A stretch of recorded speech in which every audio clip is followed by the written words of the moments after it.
Assalamualaikum warahmatullahi wabarakatuh.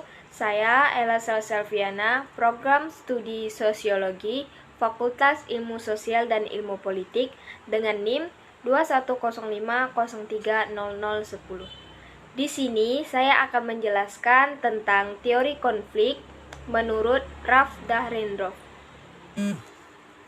Menurut Ralph Dahrendorf, konflik akan muncul melalui relasi-relasi sosial dalam sistem. Oleh sebab itu, konflik tidak mungkin melibatkan individu ataupun kelompok yang tidak terhubung dalam sistem. Teori Dahrendorf memaparkan jika relasi-relasi di struktur sosial ditentukan oleh kekuasaan. Adapun kekuasaan yang dimaksud adalah kekuasaan atas kontrol dan sanksi yang memungkinkan pemilik kekuasaan memberikan perintah dan meraih keuntungan dari mereka yang tidak berkuasa. Dalam pandangan Dahrendorf, konflik kepentingan menjadi sesuatu yang tidak dapat terhindarkan dari relasi antara pemilik kekuasaan dan mereka yang tidak berkuasa. Awalnya, Dahrendorf merumuskan teori konflik sebagai teori parsial yang diterapkan untuk menganalisis fenomena sosial. Kemudian, ia melihat masyarakat memiliki dua sisi yang berbeda, yakni kerjasama dan konflik. Oleh sebab itu, Dahrendorf menganalisis konflik sosial dengan perspektif dari sosiologi fungsionalisme struktural untuk menyempurnakan teorinya. Dia juga mengadopsi teori perjuangan kelas Marxian untuk menyusun teori kelas dan pertentangan kelas dalam masyarakat industri. Ia menghubungkan antara pemikiran fungsional mengenai struktur dan fungsi masyarakat dengan teori konflik antar kelas sosial. Tidak hanya itu, Dahrendorf juga tidak melihat masyarakat sebagai suatu hal yang statis, tetapi dapat berubah oleh adanya konflik sosial yang terjadi. Menurut Ralph Dahrendorf, konflik dalam dikelompokkan menjadi 4 macam, sebagai berikut. Yang pertama, konflik antara atau yang terjadi dalam peranan sosial atau biasa disebut dengan konflik peran.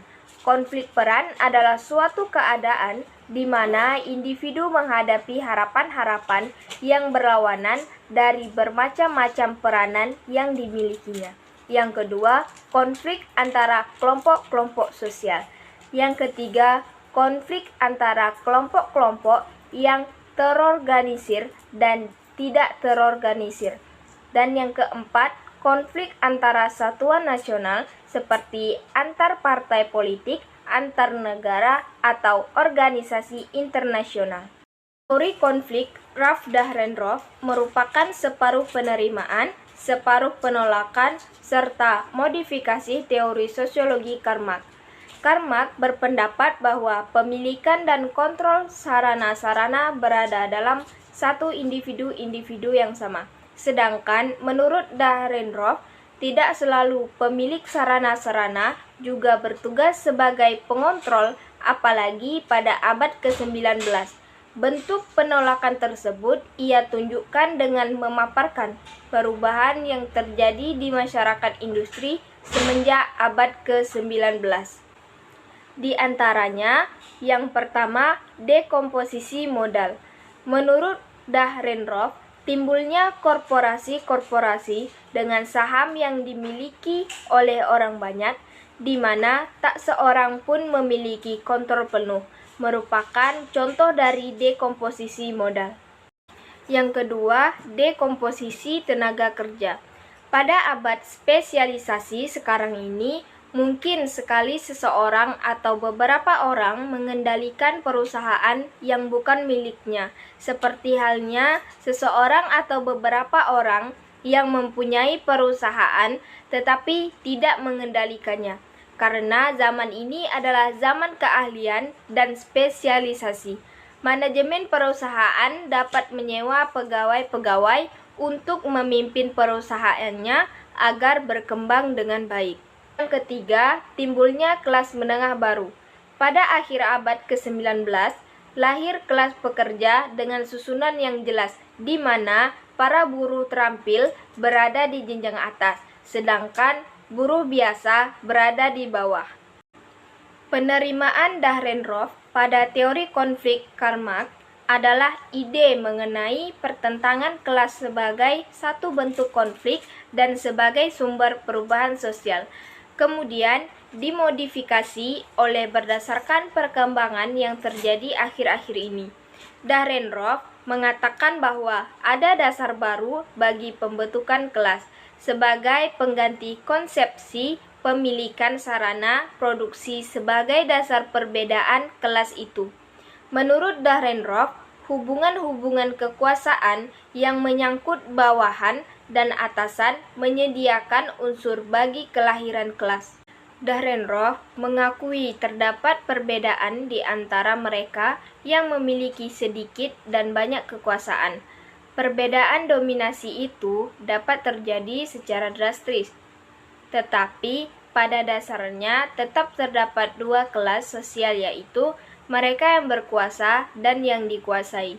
Dalam analisisnya, Dahrendorf menganggap bahwa secara empiris, pertentangan kelompok mungkin paling mudah dianalisis bila dilihat sebagai pertentangan mengenai legitimasi hubungan-hubungan kekuasaan. Dalam setiap asosiasi, kepentingan kelompok penguasa merupakan nilai-nilai yang merupakan ideologi keabsahan kekuasaan, sementara kepentingan-kepentingan kelompok bawah melahirkan ancaman bagi ideologi ini serta hubungan-hubungan sosial yang terkandung di dalamnya. Contohnya, kasus kelompok minoritas yang pada tahun 1960-an kesadarannya telah memuncak, antara lain termasuk kelompok-kelompok kulit hitam, wanita, suku Indian, dan Chicanos. Kelompok wanita sebelum tahun 1960-an merupakan kelompok semu yang ditolak oleh kekuasaan di sebagian besar struktur sosial di mana mereka berpartisipasi. Pada pertengahan tahun 1960-an muncul kesadaran kaum wanita untuk menyamakan derajatnya dengan kaum laki-laki.